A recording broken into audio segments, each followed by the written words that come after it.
should go sound the ocean! Olympia, Andronicus. Tis you must go to Pluto's region. I pray you, deliver him this petition. Tell him it is for justice and for aid. And then it comes from old Andronicus, shaken with sorrows and ungrateful Rome. Go, get you gone.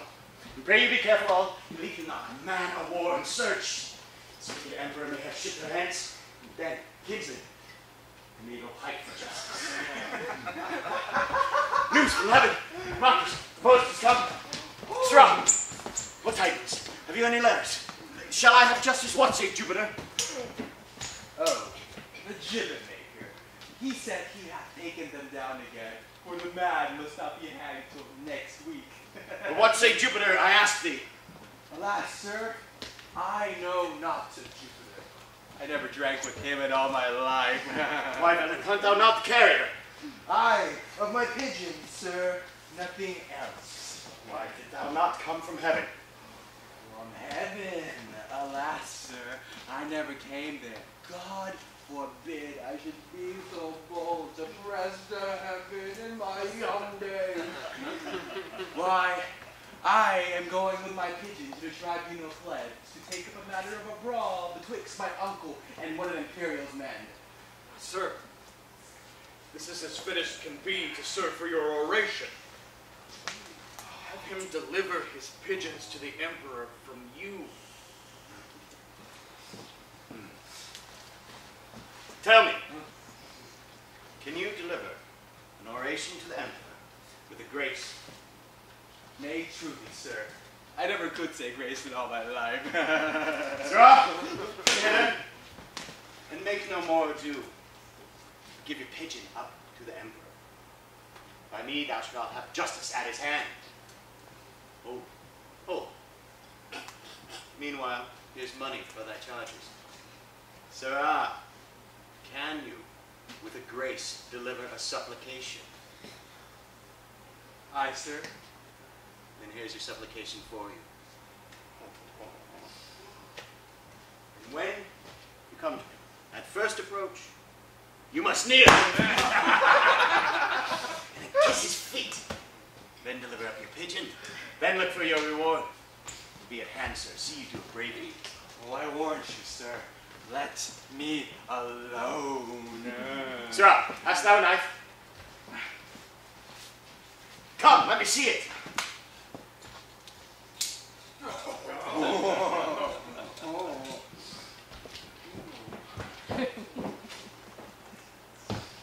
Here, Marcus. Bulleted oration. But thou hast made it like a humble suppliant.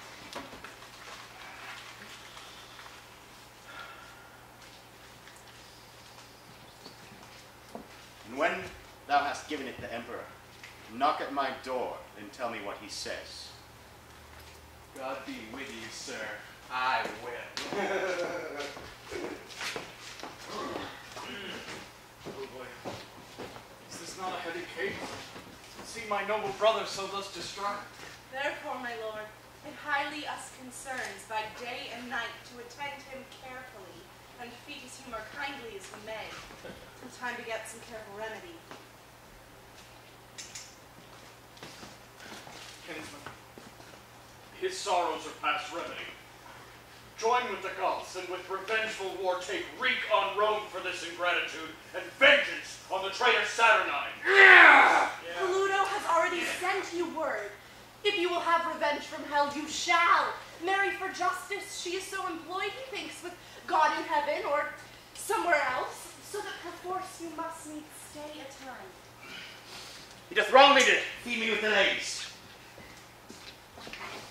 Marcus, you have a trust. No cedars we. No thick-boned men shaped of the Cyclops size. The metal, Marcus. Steel to the very back, wrung with wrongs more than our backs can bear. Who sit there as justice in earth or hell. We will solicit the gods and move the heavens to send down justice to wreak our wrongs. Come, to the skin! To it, boy! Marcus, loose one eye there. Kinsman, should call your shafts into to the court. We will afflict the emperor in his pride. Now, masters, draw! My lord, I aim a mile beyond the moon. Your lair is with Jupiter by this. There it goes. God give his lordship joy.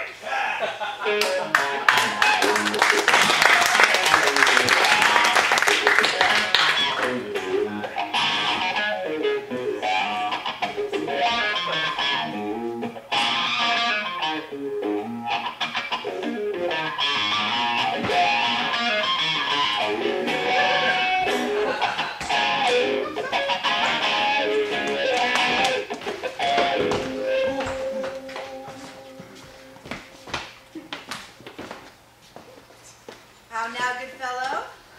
Wouldst thou speak with us? Yea, forsooth, and your mistress thee and burial. Empress I am. But yonder sits the emperor. 'Tis he, God and Saint Stephen give you good end. I brought you a letter.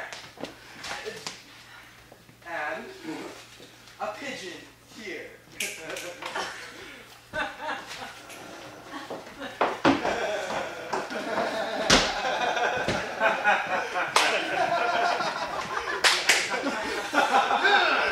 Go! Take him away and hang him presently.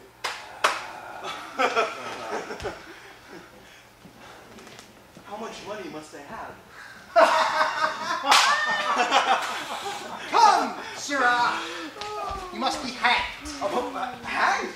By a lady. I have run up a neck to a fair end. Huh?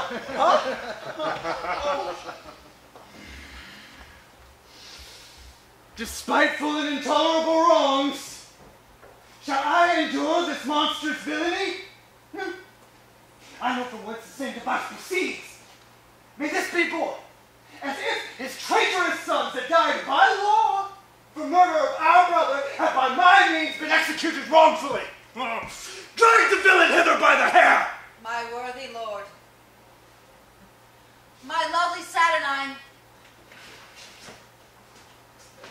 Lord of my life, commander of my thoughts, calm thee. And bear the faults of Titus' state. The effects of sorrows for the loss of his valiant sons, whose losses pierced him deep and scarred his heart, and rather comfort his distressed plight than prosecute the meanest and best for these contempts. My lord, what wrongs are these? Overborne, troubled, confronted thus, and used in such contempt. My lord, you know these disturbers of the peace buzz in the people's ears. Andronicus' sorrows, his fits, his frenzy, his bitterness. Now, he writes letters to heaven for his redress. Sweet scrolls to fly about the streets. What is this but libel blazoning our injustice everywhere?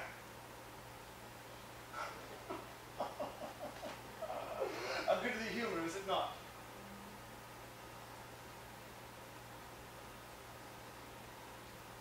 My lord.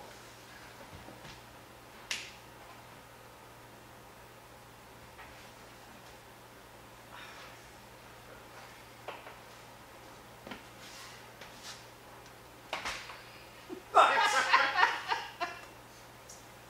if I live, his feigned ecstasies will be no shelter to these outrages. He and his will know that justice live in Saturninus' house, whom if she sleep, so awake as she shall in fury cut off the proudest conspirator that lives. Titus, I have touched thee to the quick. Oh, what's the news with thee, Emilius? Arm, my lord. Rome never had more cause. The gods have gathered heaven with the power. Hard resolved men bent to the spoil. They hither march amain, under the conduct of Lucius, son of old Andronicus. warlike Lucius, leader of the Goths.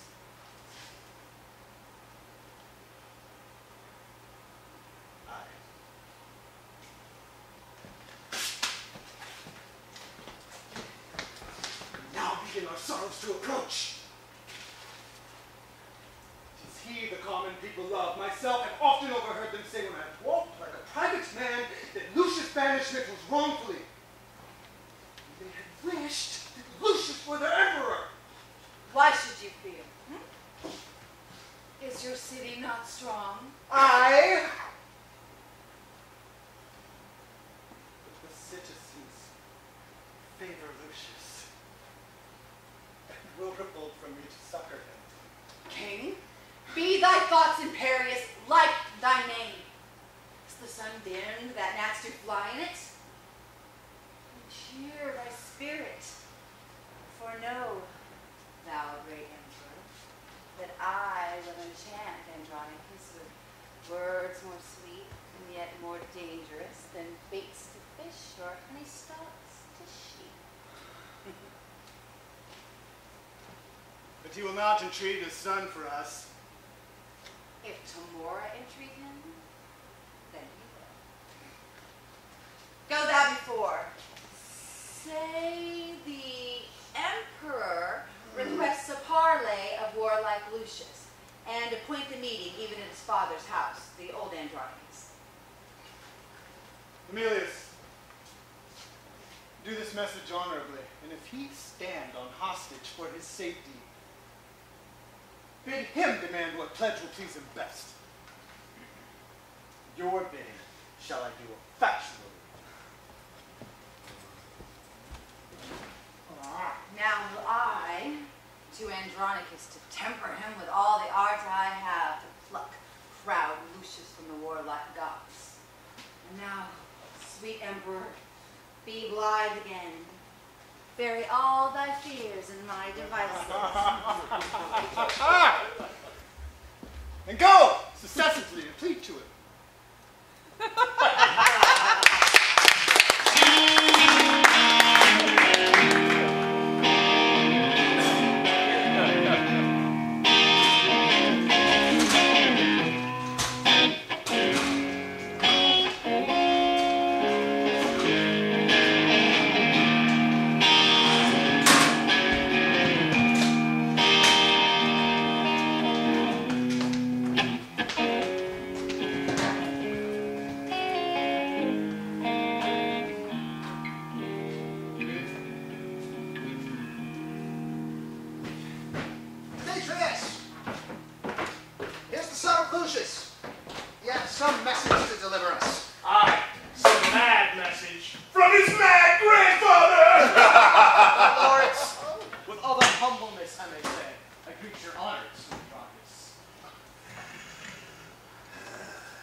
What is the news?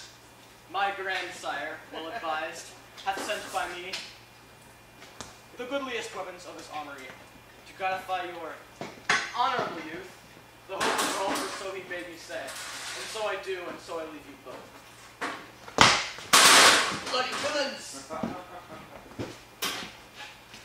Ah, there's a scroll written round about. Let's see.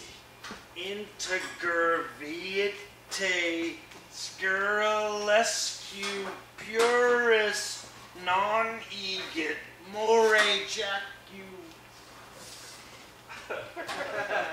The man who is upright in life and free of sin has no need of Moorish spears or a bow. 'Tis a verse in Horace. I know it well. I read it in a grammar long ago. Aye, just! A verse in Horace, right. You haven't. Now what a thing it is to be an ass. Here's no sound jest. The old man hath found their guilt, and sends them weapons wrapped about with lines that wound beyond their feeling to the quick. But were our witty empress well afoot, she would applaud Andronicus' conceit. But let her rest in her unrest. Ah, come! Let us go and give thanks to all the gods for our beloved mother and her pains. Pray to the devils the gods have given us over. Why do the Emperor's trumpets flourish thus? Like for joy, the Emperor doth have a son. Soft, who comes here? More, Lord. Tell me, have you seen Aaron the Moor? Well, more or less, or narrow with it all. Here Aaron is, and what with Aaron now? Gentle Aaron, help. We are all undone. Now woe betide thee evermore. Why, what a caterwauling dost thou keep? What dost thou wrap and fumble in thine arms? That which I would hide from heaven's eye, our Emperor's shame and stately Rome's disgrace. She is delivered, Lord, she is delivered. To whom? I mean, she's brought a bed. Well, God give her good joy. What hath he sent her? A devil. Then she is the devil's dam. A joyful issue. A joyless, dismal, black, and sorrowful issue. Here is the babe, as loathsome as a toad among the fairest breeders of our clime. The Emperor sends it thee, thy stamp, thy seal, and bids thee christen it with thy dagger's point. Sound, ye whore! Is black so base of you? Oh, sweet blouse. You are a beauteous blossom, sure. Villain! What hast thou done? That which thou canst not undo. Thou hast undone our mother. Villain, I have done thy mother.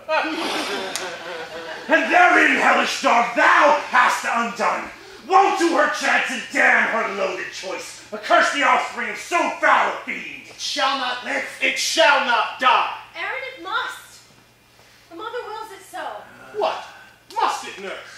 Then let no man but I do execution on my flesh and blood. Aye.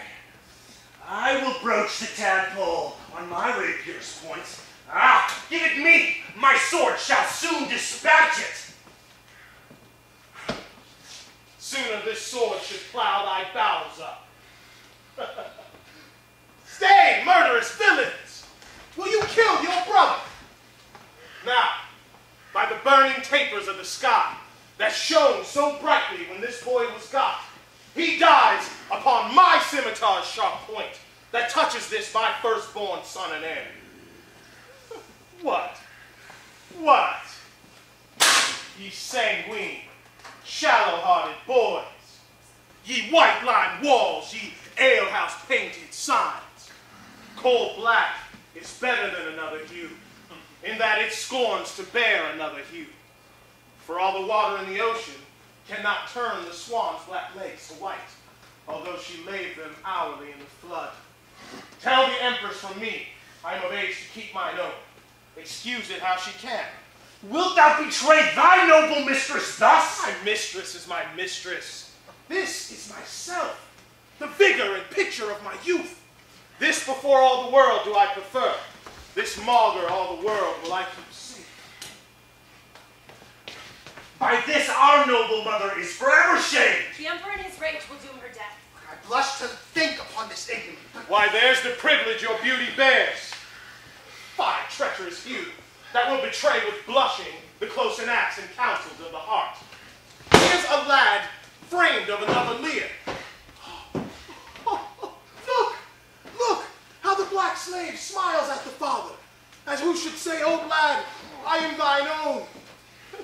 He is your brother, lords, sensibly fed of that self-blood that first gave life to you. And from that womb where you imprisoned were, he is enfranchised and come to life.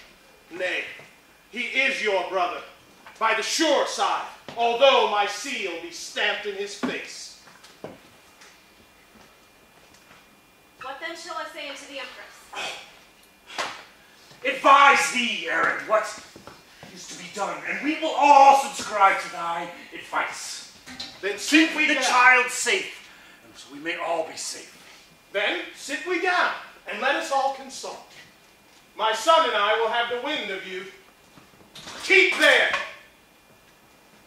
Now, talk at pleasure of your safety. How many women saw this child of his? Why so, brave lords? When we join in league, I am a lamb. But brave the moor, the chaste boar, the mountain lioness, the ocean swells not so as Aaron's storms. But say again, how many saw the child? Cornelia the midwife, and myself, and no one else but the delivered Empress. The empress, the midwife, and yourself. Two may keep counsel when the third's away. Go to the empress. Tell her this, I said it.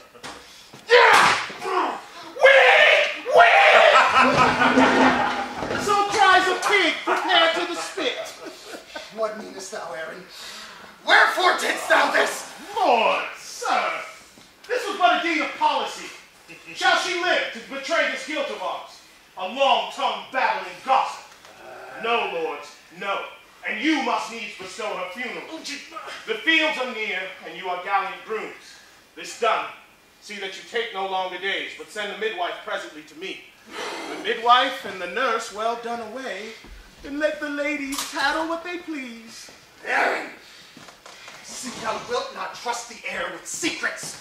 And for this care of Tamara, herself and hers are highly bound to thee.